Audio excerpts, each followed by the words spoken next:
حضرت عبداللہ ابن عمر رضی اللہ تعالی عنہ بیان فرماتے ہیں کہ رسول اکرم نور مجسم شفیع معظم صلی اللہ علیہ وسلم نے ارشاد فرمایا،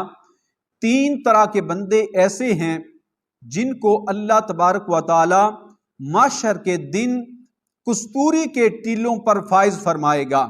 ان میں سے ایک بندہ وہ ہے، سرکار نے فرمایا، عبد ادى حق اللہ وحق موالیہ،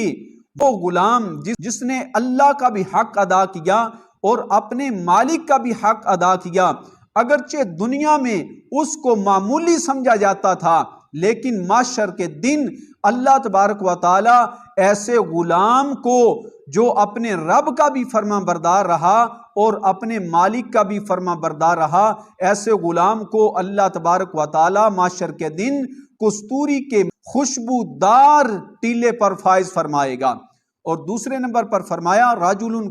اما قوما وہم بہ رادون، وہ بندہ جس نے کسی قوم کی امامت کی اور وہ قوم اس سے راضی رہی، اس کے تقوی کی وجہ سے، اس کے اخلاق کی وجہ سے اس سے راضی ہو۔ سرکار نے فرمایا، ایسا امام، ایسا بندہ جو ہے، اس کو بھی رب ذوالجلال محشر کے دن